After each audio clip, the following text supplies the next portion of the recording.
الحمد لله رب العالمين والعاقبة للمتقين والصلاة والسلام على سيد الأنبياء والمرسلين وعلى آله وأصحابه الغر المحجلين وعلى كل من تبعهم بإحسان إلى يوم الدين. أما بعد فقد قال الله تبارك وتعالى في القرآن المجيد: أعوذ بالله من الشيطان الرجيم، بسم الله الرحمن الرحيم.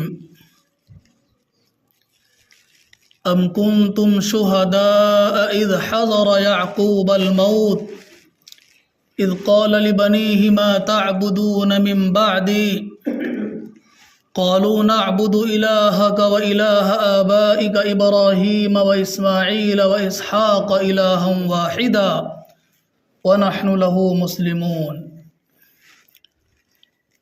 صدق الله العظيم وصدق رسوله النبي الكريم ونحن على ذلك لمن الشاهدين والشاكرين والحمد لله رب العالمين. اللهم صل على سيدنا محمد وعلى آل سيدنا محمد وبارك وسلم.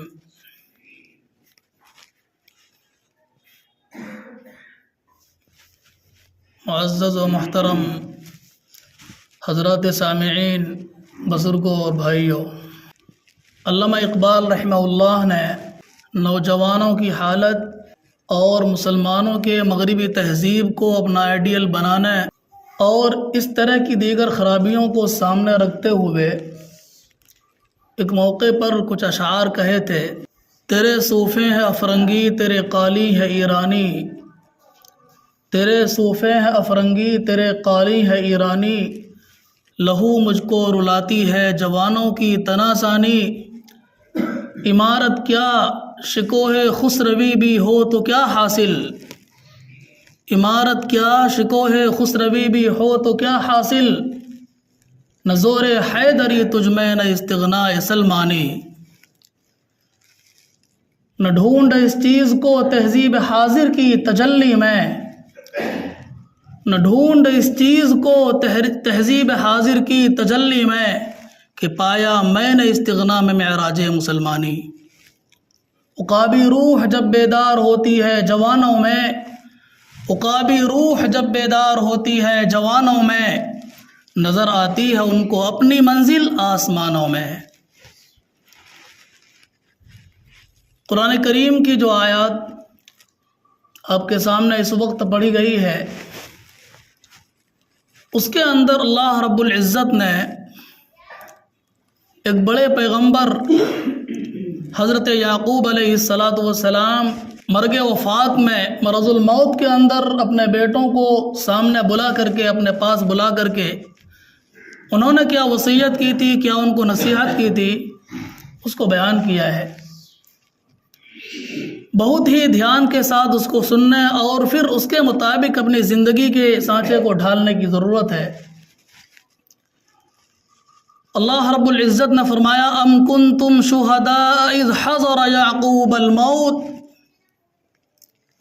اے مکہ کے مشرکو، اے مکہ کے کافرو، کیا تم اس وقت موجود تھے جب حضرت یعقوب علیہ السلام مرض الموت کے اندر مبتلا تھے، موت بالکل قریب تھی، ایسے وقت میں تم موجود تھے؟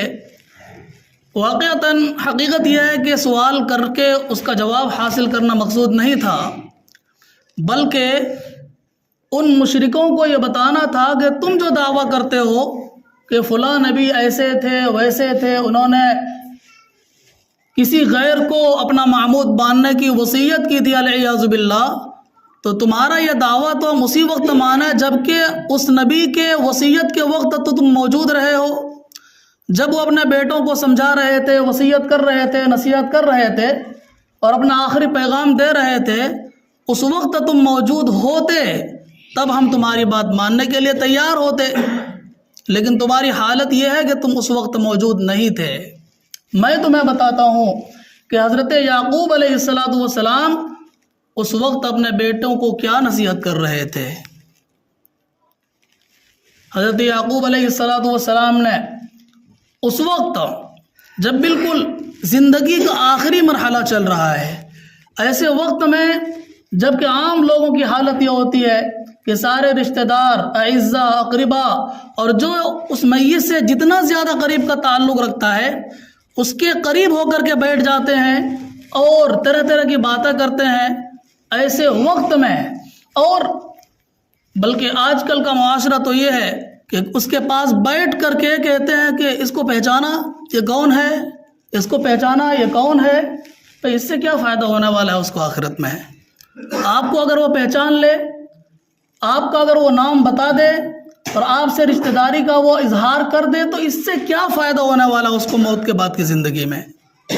ایسے وقت میں ہمارا یہ جو طریقہ ہے نہیں ہونا چاہیے، اس طریقے کو ہمیں تبدیل کرنے کی ضرورت ہے، اور طریقہ وہ اپنانا چاہیے جس کو اللہ کے نبی صلی اللہ علیہ وسلم نے ہمارے سامنے بیان کر دیا ہے۔ کون سا ایسا طریقہ ہے زندگی گزارنے سے متعلق جس کو شریعت اسلامیہ کے اندر بیان نہ کیا گیا ہو؟ آخر کیوں بیان نہ کیا جاتا جبکہ اس شریعت کو قیامت تک رہنے کے لیے اتارا گیا ہے؟ تو ایک ایک چیز کو، بڑی سے بڑی، چھوٹی سی چھوٹی چیز کو اللہ رب العزت نے بہت وضاحت کے ساتھ نبی پاک علیہ الصلوۃ والسلام کی زبانی بتلا دیا ہے۔ اس وقت ہمیں کلمہ طیبہ کا خود ورد کرنا چاہیے، کلمہ طیبہ ہمیں زبان سے بلند آواز سے جاری کرنا چاہیے، زور زور سے پڑھنا چاہیے، لا الہ الا اللہ محمد الرسول اللہ۔ میت کو پڑھنے کے لیے نہیں کہنا چاہیے، ایسے وقت میں ان پر دباؤ نہیں ڈالنا چاہیے کہ پڑھو، آپ بھی پڑھو لا الہ الا اللہ محمد الرسول اللہ، اس لیے کہ یہ وقت بہت سختی کا وقت ہوتا ہے۔ وجاءت سکرۃ الموت بالحق، موت کی سختی تو یقینی طور پر ہر ایک کے اوپر آ کر کے رہنا ہے، کوئی اس سے بچ نہیں سکتا۔ تو ہو سکتا ہے اس وقت میت مرنے والا اس پریشانی سے دوچار ہو رہا ہو اور آپ اس کو کلمہ طیبہ پڑھنے کا حکم دیں، ان کو تلقین کریں اور اس طرح کہیں کہ کلمہ طیبہ پڑھیں، اور وہ انکار کر دے تو اس کا انجام تو بہت برا ہو جائے گا۔ اس لیے ایسے وقت میں ہمیں کلمہ طیبہ خود تو پڑھنا چاہیے، لیکن پڑھنے کے لیے کہنا نہیں چاہیے۔ آپ پڑھیں گے، آپ کی آواز کو سن کر کے آس پاس کے ماحول سے متاثر ہو کر کے اللہ رب العزت سے امید قوی ہے کہ اس کی زبان پر کلمہ طیبہ کو جاری فرمائیں گے۔ اور نبی پاک علیہ الصلوۃ والسلام نے فرمایا، من کان آخر کلامہ لا الہ الا اللہ دخل الجنہ، جس آدمی، جس مسلمان کا آخری کلام، بلکہ جس بھی انسان کا آخری کلام لا الہ الا اللہ ہو گیا، اس نے موت سے پہلے اللہ کی وحدانیت کا اقرار کر لیا اور نبی پاک صلی اللہ علیہ وسلم کی رسالت کو، آپ کے لائے ہوئے شریعت کو مان لیا دل و جان سے، وہ تو اس کا بیڑا پار ہو گیا، وہ تو جنت میں جائے گا ہی جائے گا۔ من قال لا الہ الا اللہ دخل الجنہ، جس نے کلمہ طیبہ لا الہ الا اللہ اپنی زبان سے کہہ لیا دل کے یقین کے ساتھ، تو اس کو جنت میں داخل ہونے سے کوئی روک نہیں سکتا ہے۔ اس لیے ایسے وقت میں ہمیں کلمہ طیبہ کا ورد کرنا چاہیے۔ خیر، حضرت یعقوب علیہ السلام نے جب اپنے بیٹوں کو اپنے سے قریب کیا تو اس وقت اپنے بیٹوں سے پوچھا تھا، ما تعبدون من بعدی، اے بیٹو ذرا بتاؤ کہ تم میرے بعد کس کی عبادت کرو گے، تم میرے بعد کس کی پرستش کرو گے، تم میرے بعد کس کو اپنا معبود بنائے رکھو گے؟ یہ سوال کون کر رہا ہے؟ کن سے کیا جا رہا ہے؟ اندازہ ہے سوال وقت کے بڑے پیغمبر حضرت یعقوب علیہ السلام کر رہے ہیں۔ جن سے کیا جا رہا ہے وہ ایک نبی کی اولاد ہیں، نبی کی اولاد ہیں، اور ان میں سے بہت سو کو اللہ رب العزت نے نبوت کی دولت سے بھی سرفراز فرمایا ہے۔ حضرت یعقوب علیہ السلام کے والد حضرت اسحاق ہے، حضرت اسحاق کے والد حضرت ابراہیم ہے، یہ تینوں کی تینوں نبی، حضرت یعقوب نبی ہیں، حضرت اسحاق نبی ہیں، حضرت ابراہیم علیہ السلام نبی ہی نہیں بلکہ ابو الانبیاء ہے، یعنی حضرت ابراہیم علیہ السلام کے بعد جتنے پیغمبر اس دنیا کے اندر تشریف لائے وہ تمام کے تمام کے حضرت ابراہیم علیہ السلام والد کے درجے میں ہے۔ یہ مقام حضرت ابراہیم علیہ السلام کا، انہی کے پوتے ہیں حضرت یعقوب علیہ السلام، وہ اپنے بیٹوں کو یعنی حضرت ابراہیم کے پڑپوتوں سے اپنے پوتے کے بیٹوں سے کیا کہہ رہے ہیں؟ ما تعبدون من بعدی، تم میرے بعد کس کی عبادت کرو گے؟ موت کے وقت میں اگر حضرت ابراہیم حضرت یعقوب علیہ السلام کو فکر ہے تو اپنے اولاد کے دین و ایمان کی فکر ہے. ان کو اس بات کی فکر نہیں ہے کہ بیٹا میرے بعد تم کہاں سے کماؤ گے کھاؤ گے، بیٹا میرے بعد فلاں بزنس ہے اس بزنس کو کیسے چلاؤ گے، فلاں تجارت ہے اس کو کیسے آگے بڑھاؤ گے، اس کا طور طریقہ وہ نہیں بتا رہے ہیں. چونکہ ان سب چیزوں کا تعلق رزق سے ہے، روزی روٹی سے ہے، ذریعہ معاش سے ہے، اور اللہ رب العزت نے تو روزی روٹی کی ذمہ داری اپنے ذمے لے رکھی ہے. وَمَا مِن دَابَّةٍ إِلَّا عَلَى اللَّهِ رِزْقُهَا، اللہ تعالیٰ کے ذمے تمام جانوروں کی تمام مخلوقات کی روزی پہنچانے کی ذمہ داری ہے. ان اللہ هو الرزاق، اللہ تعالیٰ ہی روزی دیتا ہے. ہم اور آپ محنت کرتے ہیں، ذریعہ بنتے ہیں. اللہ تعالیٰ ڈائریکٹ کسی کے منہ میں لقمہ پہنچانے کے لیے آنے والا نہیں ہے. اللہ تعالیٰ اس دنیا کے اندر اسباب کو اپناتے ہیں. یہ دنیا دار الاسباب ہے. آپ کو اسباب جمع کرنے پڑیں گے، اسباب اختیار کرنے پڑیں گے. اگر آپ کے پاس کھیت ہے تو کھیت میں محنت کرنی پڑے گی جا کر کے. آپ کے پاس دکان ہے تو دکان کھول کر کے وہاں جا کر وقت لگا کر بیٹھنا پڑے گا. جو بھی ذریعہ آپ اختیار کیے ہوئے ہیں وہ سب صرف اور صرف ذریعہ ہے، روزی روٹی حاصل کرنے کا صرف ذریعہ ہے، صرف ایک راستہ ہے. اب اس راستے کو اپنائیں، اور اس راستے کو اپنانے کے بعد اب اللہ تعالیٰ کی ذمہ داری ہے کہ اس راستے کو اپنانے کے بعد آپ کو کتنا رزق ملتا ہے، کتنی روزی ملتی ہے. کوئی یہ نہ سمجھے کہ جس کی محنت جتنی زیادہ اسی کے اعتبار سے اس کو روزی روٹی، ایسا بالکل نہیں ہے. اگر محنت پر آئیں تو سب سے زیادہ جسمانی محنت ہر اعتبار سے تھکاوٹ کے چور چور ہو کر کسان محنت کرتے ہیں کھیتوں کے اندر، کتنا فائدہ ہوتا ہے ان کو. ایک آدمی وہ ہے جو صرف قلم چلاتا ہے بیٹھ کر کے، کوئی جسمانی محنت نہیں ہے اس کو. ہو سکتا ہے دماغی محنت ہو یا ہاتھ کی انگلی چلانی پڑتی ہو، لیکن اس کی تنخواہ لاکھوں روپے ہوتی ہے، کئی ہزار ہوتی ہے. اس لیے صرف اور صرف محنت کا دخل رزق میں نہیں ہے. رزق اللہ رب العزت نے تقسیم کر رکھا ہے، کس کو کتنا دینا ہے، اور کتنا دینے کے بعد وہ اچھے طریقے سے اس کو لوگوں میں تقسیم کرے گا یا اس کا استعمال کرے گا. ان سب چیزوں کا علم اللہ رب العزت کو ہے. کوئی رزق زیادہ روزی روٹی والا یہ نہ سمجھے کہ اللہ تعالیٰ کا میں محبوب ہوں. کوئی کم روزی روٹی پانے والا یہ نہ سمجھے کہ میں اللہ تعالیٰ کا مبغوض ہوں، اللہ تعالیٰ مجھ سے ناراض ہے. فَأَمَّا الْإِنسَانُ إِذَا مَا ابْتَلَاهُ رَبُّهُ فَقَدَرَ عَلَيْهِ فَيَقُولُ رَبِّي أَهَانَنِ.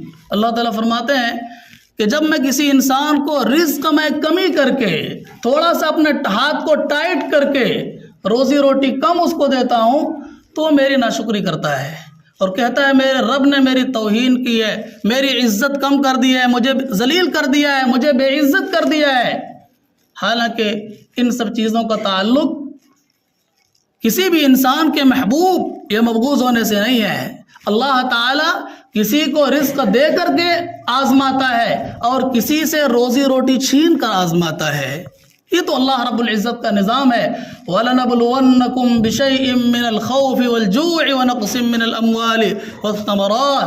اور اے مسلمانوں ہم تمہیں ضرور بالضرور آزمائیں گے، کسی قدر خوف اور ڈر سے، کسی قدر بھوک اور پیاس سے، پھلوں اور پیداوار میں کمی کر کے ہم تمہیں آزمائیں گے.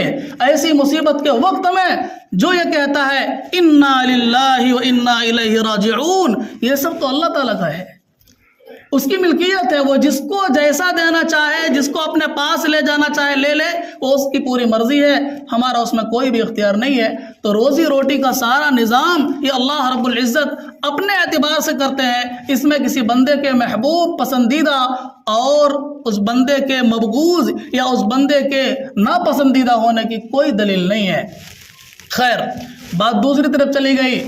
میں عرض یہ کر رہا تھا کہ حضرت یعقوب علیہ السلام نے اپنے بیٹوں کو اس وقت جمع کر کے فرمایا کہ تم کس کی عبادت کرو گے. سب کے سب بیٹوں نے بیک زبان ہو کر کہا تھا نعبد الہک و الہ آبائک ابراہیم و اسماعیل و اسحاق الہ واحدا. ابا جان، ہم تو آپ کے ابا کے ہم تو نعبد الہ کا آپ کے معبود کی پیروی کریں گے، آپ کے معبود کی عبادت کریں گے، وہ الہ آبائی کا، اور آپ کے جو آبا و اجداد گزرے ہیں، حضرت ابراہیم ہے، حضرت اسماعیل ہیں، حضرت اسحاق ہیں، ان سب کے معبودوں کی پیروی کریں گے ہم۔ اور ظاہر سی بات ہے ان سب کا معبود الہ واحدہ، ایک ہی معبود ہے، ہم اسی کی پیروی کریں گے۔ وَنَحْنُ لَهُ مُسْلِمُونَ، اور فرمایا ہم سب مکمل طریقے پر اللہ تعالیٰ کے سامنے اپنے آپ کو سرینڈر کر دیں گے، مکمل اللہ تعالیٰ کے سامنے اپنے آپ کو ڈال دیں گے۔ اللہ تعالیٰ کی جو مرضی ہوگی، جیسا حکم آئے گا، جن حالات میں آئے گا، ہم اس کو 100% ماننے کے لیے تیار ہوں گے۔ یہ صورتحال ہے۔ حضرت یعقوب علیہ السلام جب یہ باتیں کہہ رہے تھے اس وقت ملک مصر کے اندر تھے، اور ملک مصر کی حالت کیا تھی اس کا اندازہ ہندوستان جیسے ملک سے لگائیں۔ اس وقت جب کہ حضرت یعقوب علیہ السلام ملک مصر کے اندر تھے، وہاں بھی غالب ترین آبادی ہندوؤں کی تھی، غیروں کی تھی، جو غیر کی پوجا کرتے تھے، اللہ تعالیٰ کی عبادت نہیں کیا کرتے تھے۔ وہاں پر بھی گائے کی پوجا کی جاتی تھی، گائے کو ایک معظم چیز، معبود کا درجہ دے کر اس کی پرستش کی جاتی تھی۔ دریا کو معبود مانا جاتا تھا، سورج کی پوجا کیا کرتے تھے۔ یہ سب صورتحال جو اب ہندوستان کے اندر ایک ہندو قوم کے اندر دیکھتے ہیں، وہ ساری چیزیں وہاں کی جا رہی تھی۔ اس ماحول میں حضرت ابراہیم علیہ السلام کو خطرہ ہوا کہ کہیں، حضرت یعقوب علیہ السلام کو خطرہ ہوا کہ کہیں یہ اکثریت کے رسم و رواج کو دیکھ کر کے ان کے اعمال کو اپنانے نہ لگ جائیں، اسی کے طرز و طریقے پر عبادت کو انجام دینے نہ لگ جائے۔ اس لیے حضرت یعقوب علیہ السلام نے اپنے بیٹوں سے کہا کس کی عبادت کرو گے؟ ایک اللہ تعالیٰ کی عبادت کی اس وقت بھی تعلیم دے رہے تھے اور وصیت کر رہے تھے، میرے سامنے اقرار کرو کہ تم لوگ کس کی عبادت کرو گے۔ اب جب ہندوستان کے اندر ہے اور ہندوستان کے حالات اس سے کم نہیں ہیں، اس سے بھی پرخطر ہیں، اور حد تو اب یہ ہے کہ حکومتی طور پر مسلمانوں کے بچوں کو تعلیم کے ذریعے سے، ایجوکیشن کے ذریعے سے مرتد بنانے کی پوری تیاری ہے۔ جو لوگ اسکول میں پڑھاتے ہیں، جو تعلیم یافتہ طبقہ ہے، ان کو معلوم ہے کہ نئی تعلیمی پالیسی کیا ہے، اس کے اندر کس طریقے کا سبجیکٹ داخل کیا جا رہا ہے، کیسے کیسے مسلمانوں کی جو تاریخ ہے، جو ہسٹری ہے، ان سب چیزوں کو غائب کیا جا رہا ہے، اور ہندو دھرم کے جو ان کے مقدس شخصیات ہیں ان کی ہسٹری پڑھائی جا رہی ہے، ان کی تاریخ پڑھائی جا رہی ہے، پڑھانے کی پوری تیاری اور پوری پلاننگ ہو چکی ہے۔ ایسے ماحول میں اگر ہم نے اپنے بچوں کی بچپنے سے ہی دینی ذہن سازی نہیں کی تو وہ دن دور نہیں ہے کہ جب ہمارا نام، ہمارے بچوں کا نام تو مسلمان ہوگا، لیکن بچہ آپ کے اسلامی طریقے کو ماننے والا اور اس کے مطابق عبادت کرنے والا نہیں رہے گا۔ اس کے لیے ضرورت ہے کہ مکاتب کا جو نظام چل رہا ہے اچھا ہے، اپنے گاؤں میں مکتب کا نظام شروع ہوا ہے، اچھا نظام ہے، وہ اب بھیجیے وہاں، لیکن اس نظام کو اور زیادہ مضبوط کرنے کی ضرورت ہے۔ صرف 2 سال 3 سال مکتب کے اندر پڑھا لیں اور اس میں بھی آپ 1 دن بھیجیں، 2 دن غیر حاضری ہو جائے، کوئی بات نہیں ہے۔ عجیب بات ہے، وہ والدین جو اسکول کے اندر اگر تعلیم دینے بھیجتے ہیں، اپنے بچوں کا ایڈمیشن کرائے ہوئے ہیں، تو وہاں پر بھیجتے ہیں، پابندی کے ساتھ پہنچانے جاتے ہیں، پھر لانے بھی جاتے ہیں، وقت پر فیس بھی ادا کرتے ہیں، لیکن وہی بچہ، اسی والدین کے وہ بچے ہیں، وہ اگر صبح مکتب میں اپنے بچوں کو بھیج رہے ہیں تو حاضری کا بھی کوئی خیال نہیں ہے، میرا بچہ مکتب گیا کہ نہیں گیا، ٹھیک ہے گیا تو ٹھیک ہے، نہیں تو سوتا رہ گیا، کوئی مسئلہ نہیں ہے، اسکول کے ٹائم پہ جگ جائے گا، ہم اس کو بھیج دیں گے۔ اور اگر کوئی پابندی سے جاتا بھی ہے، یہ بات سچ ہے اگرچہ کڑوی ہے، کوئی پابندی سے جاتا بھی ہے تو مکتب کی معمولی فیس چاہے وہ 50 روپے ہو یا 100 روپے ہو، اس کو دینے کا اہتمام نہیں کرتا۔ اب کیا سمجھتے ہیں؟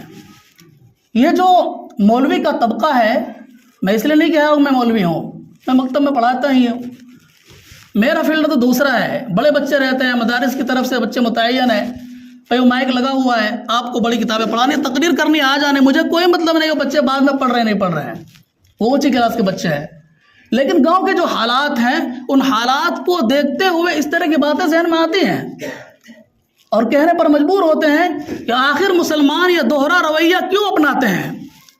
کیا مسلمانوں کے نزدیک عصری تعلیم، دنیاوی تعلیم، دینی تعلیم کے مقابلے میں زیادہ اہم ہے؟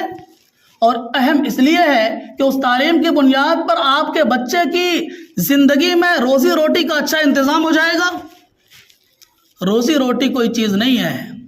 مسلمانوں کے اس دنیا میں باقی رہنے کا مطلب ایمان کے ساتھ باقی رہنا ہے۔ وَلَا تَمُوتُنَّ إِلَّا وَأَنْتُمْ مُسْلِمُونَ۔ اللہ تعالیٰ نے صاف کہا ہے اے مسلمانوں، تمہاری موت، تمہارا اس دنیا سے خاتمہ اور تمہارا اس دنیا سے جانا ایمان کی حالت میں ہونا چاہیے۔ تم لباس کیا پہنتے ہو کوئی مطلب نہیں ہے، لباس پہنو غیر قوم کا، کوئی دقت نہیں ہے، ستر پوشی ہونی چاہیے۔ نہیں کہا جا رہا کرتا پاجامہ ہی پہنے آپ، نہیں کہا جا رہا آپ ٹوپی ہی پہنے، آپ کوئی بھی لباس اختیار کریں جس سے آپ کا ستر چھپتا ہو، آپ ننگا پن محسوس نہ کرتے ہوں، لیکن آپ کا ایمان، اللہ تعالیٰ کی عبادت کے تعلق سے آپ کا ذہن بالکل صاف اور مضبوط رہنا چاہیے۔ کسی طرح کا کسی بھی حالت میں ہم اس طرح کے چیزوں سے ذرہ برابر سمجھوتا کے لیے نہ تو ہم تیار ہوں نہ ہمارے بال بچے تیار ہوں۔ یہ ایسے نہیں ہو جائے گا صرف ہمارا ذہنی پکانے سے۔ ہمارے بچوں کو بہت محنت کے ساتھ، پابندی کے ساتھ مکتب میں بھیجنا پڑے گا۔ جس طرح آپ اسکول کے ماسٹر سے، وہاں کے ٹیچرز سے یہ معلوم کرتے ہیں کہ میرا بچہ پڑھنے میں کیسا ہے، پڑھتا بھی ہے کہ نہیں پڑھتا ہے، آپ مکتب کے اساتذہ سے معلوم کیجئے کہ ہمارا بچہ پڑھنے میں کیسا ہے، کہاں کمزور ہے۔ جہاں کمزوری وہ بتائیں، آپ گھر کے اندر تھوڑا وقت دے کر اس کو پڑھنے بٹھائیے، وہ خود پڑھے گا، بہت حد تک اس کو کنٹرول ہوگا۔ لیکن اس طرح کی لاپرواہی ہماری جو نئی نسل پیدا ہو رہی ہے اور ہونے والی ہے، وہ اسلام سے بہت کوسوں دور بھاگ جائے گی۔ وہ سمجھے گی اسلام کے اندر تو قید ہے، اسلام کے اندر تو بہت ساری پابندیاں ہیں، ہمیں تو آزاد رہ کر کے زندگی گزارنا ہے۔ یہ طریقہ ہمیں بدلنے کی ضرورت ہے، اور ہم جس طریقے پر اسکول کے فیس کا اہتمام کرتے ہیں اور بچوں کو پابندی کے ساتھ پہنچاتے ہیں، ہمیں اسی طریقے پر مکتب میں بھی بچوں کو 1.5-2 گھنٹے کے لیے پہنچانے کی ذمہ داری لینی چاہیے۔ سب سے پہلے آپ مکتب بھیجیں، پھر اسکول بھیجیں۔ آپ یہ کہیں کہ پہلے اسکول میں پڑھا لیں گے، بعد میں مدرسے میں بھیج دیں گے، جب 20 سال کی عمر ہو جائے گی، 22 سال کی عمر ہو جائے گی، ہو سکتا ہے فائدہ ہو، لیکن امید بہت کم ہے۔ بچپنے میں 5 سے لے کر 15 سال تک کی جو عمر ہے، 15 سال سے پہلے کی جو عمر ہے، اس میں بچوں کے ذہن میں جو بیٹھا دیا جائے گا، جیسا بیٹھا دیا جائے گا، وہ باتیں مرتے دم تک محفوظ رہتی ہیں۔ یہ اچھی طرح یاد ہے، ہم نے مکتب میں جو کچھ پڑھا تھا وہ سب باتیں یاد ہیں۔ مکتب کے اندر بنیادی تعلیم ہوتی ہے، عقائد کی تعلیم ہوتی ہے، نماز پڑھنے کا طریقہ بتایا جاتا ہے، ساری چیزیں کرائی جاتی، ایمانیات کو مضبوط کیا جاتا ہے، اور اس کے ساتھ ساتھ بہت ساری ایسی چیزیں ہیں جس کا تعلق اسلام سے، وہ تمام کے تمام مکاتب کے اندر سکھائے جاتے ہیں۔ یہ وہ چیزیں ہیں جو ایک مسلمان کے لیے انتہائی ضروری ہے۔ آپ یہ نہ سمجھیں یہ سب چیزیں زائد ہیں، اگر نہیں کریں گے تو بھی کیا، نماز تو پڑھنا ضروری ہے، اور نماز کے صحیح ہونے کے لیے آپ کو قرآن کریم کی تلاوت ضروری ہے۔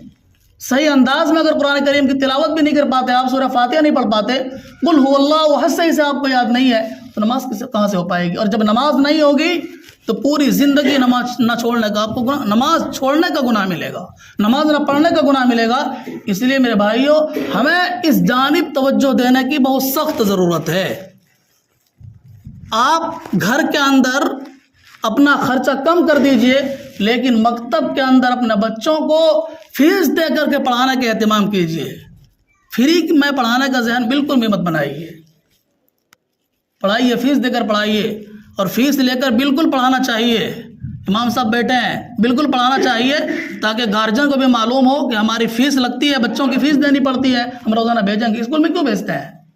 موٹی فیس دینی پڑتی ہے، ایڈمیشن فیس دینی پڑتی ہے موٹی رقم کی شکل میں، تو بھیجتے ہیں اہتمام کے ساتھ۔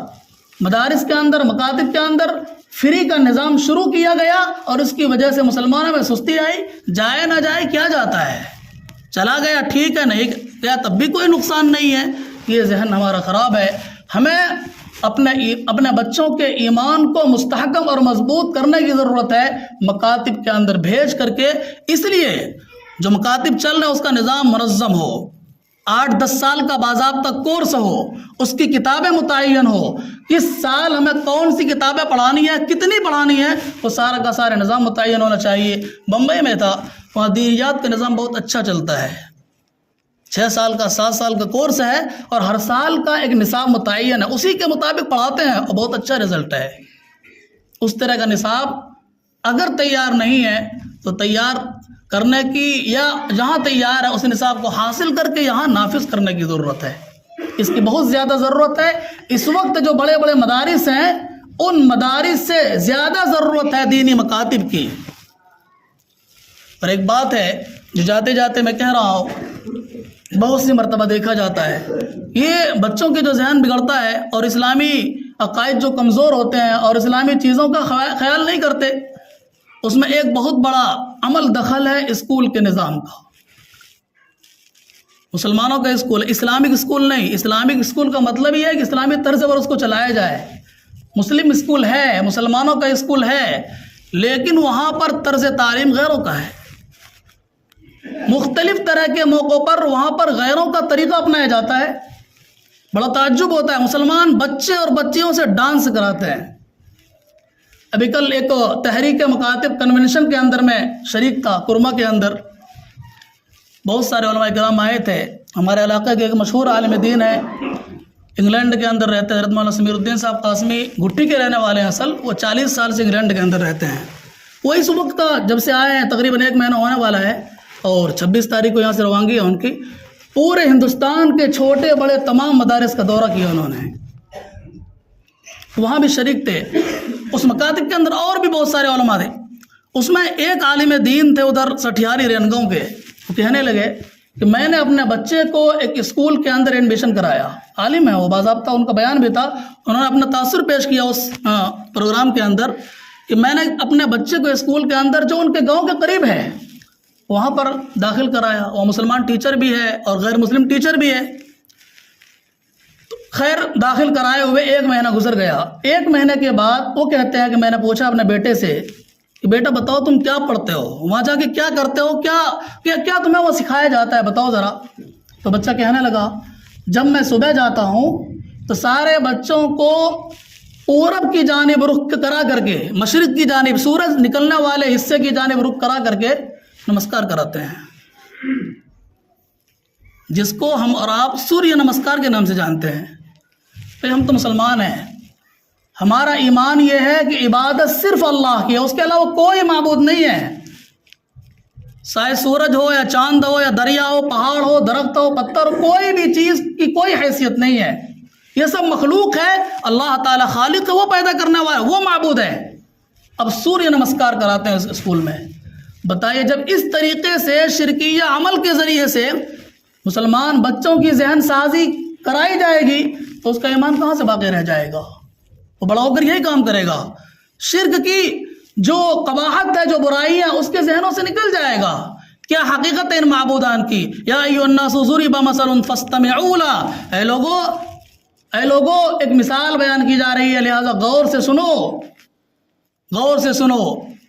ان الذین تدعون من دون اللہ لن یخلقوا ذبابا، یہ مشرکین، یہ کفار جن چیزوں کی عبادت کرتے ہیں، پرستش کرتے ہیں اللہ کو چھوڑ کر، وہ ایک مکھی بھی پیدا نہیں کر سکتے۔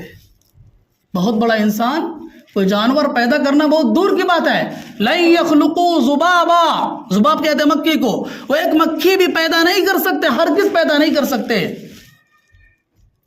اور پیدا کرنا بہت دور کی بات ہے۔ وَإِن يَسْلُبْهُمُ الذُّبَابُ شَيْئًا لَا يَسْتَنقِذُوهُ مِنْهُ، اگر یہ مکھیاں اس کے پاس رکھی ہوئی شرینی مٹھائی کو لے کر کے بھاگ جائے، وہاں سے چھین کر کے بھاگنے لگے، تو اس کو بھی واپس چھین کر اپنے پاس رکھنے میں یہ لوگ کامیاب نہیں ہو سکتے۔ اس قدر کمزور ہے ان کا معبود۔